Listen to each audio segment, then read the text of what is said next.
구독과 좋아요는 채널에 정말 큰 힘이 됩니다. 오늘은 남자라면 누구나 알고 있지만 제대로 배운 적은 없는 이야기입니다. 바로 남성의 셀프 케어에 대한 현실적인 이야기입니다. 이 영상은 자극적인 이야기가 아니라 남자의 삶과 연애, 감정 관리까지 연결되는 핵심 주제를 다룹니다. 첫 번째, 남자가 혼자만의 시간을 갖는 이유. 남자가 혼자 욕구를 해소하는 것은 이상한 일이 아닙니다. 오히려 너무나 자연스러운 생리 현상입니다. 남성의 몸은 계속해서 에너지를 만들어내고 그 에너지가 제때 순환되지 않으면 긴장과 스트레스로 쌓입니다. 운동을 안 하면 몸이 굳듯, 성적 에너지도 배출되지 않으면 짜증, 무기력, 집중력 저하로 나타납니다.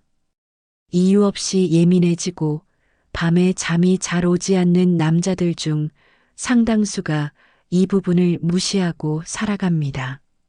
셀프 케어는 쾌락을 위한 행동이 아니라 몸의 균형을 되돌리는 과정입니다.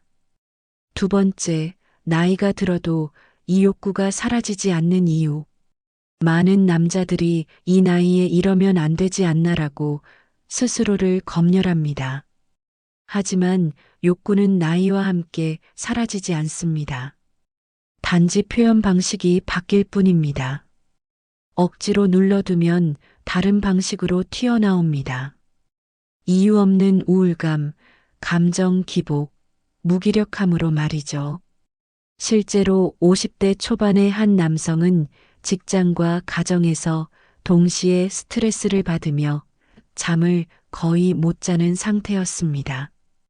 그는 오랫동안 스스로를 통제해야 한다고 생각했지만 오히려 자신의 몸을 자연스럽게 받아들이기 시작한 뒤 수면의 질과 감정 상태가 눈에 띄게 좋아졌습니다.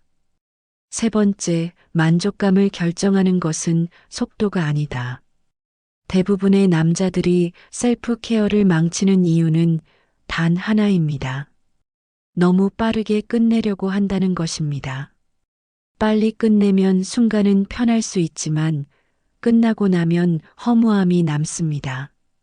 반대로 속도를 늦추고 과정을 느끼면 만족감은 완전히 달라집니다.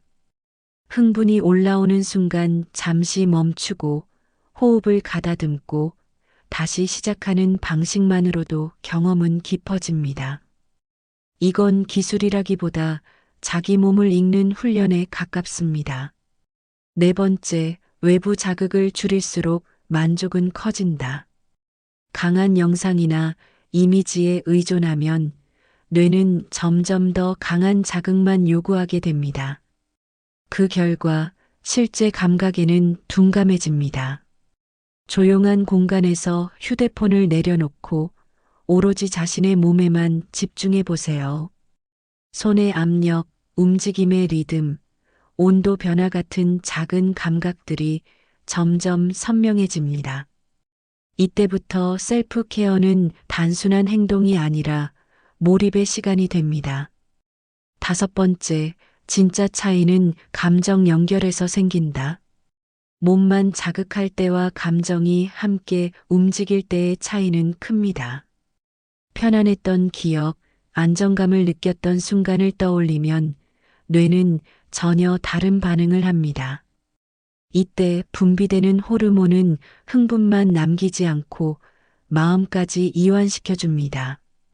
그래서 끝난 뒤에도 허무함보다는 개운함이 남습니다.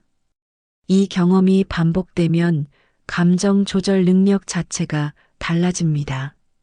여섯 번째, 셀프 케어는 연애 태도를 바꾼다. 연애가 항상 짧게 끝나는 남자들의 공통점이 있습니다.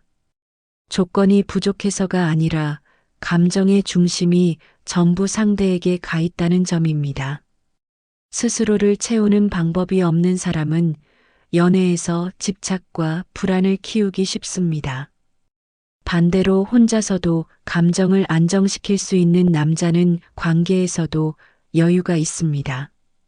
셀프 케어는 이 균형을 만들어주는 가장 기본적인 자기 관리입니다. 일곱 번째, 나이가 들수록 더 중요한 습관. 셀프 케어는 젊을 때만의 이야기가 아닙니다. 오히려 나이가 들수록 더 중요해집니다. 신체 기능 유지, 스트레스 관리, 감정 안정에 직접적인 영향을 주기 때문입니다. 혼자 있을 때 자신을 잘 다룰 줄 아는 남자는 노년에도 삶의 만족도가 높습니다. 셀프 케어는 숨겨야 할 행동이 아닙니다. 그건 자신을 관리하는 능력입니다. 혼자 있을 때도 중심을 잃지 않는 남자, 관계 속에서도 흔들리지 않는 남자.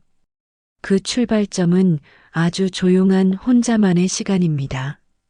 도움이 되셨다면 구독과 좋아요로 응원해 주세요. 다음 영상에서도 남자들에게 꼭 필요한 이야기로 돌아오겠습니다.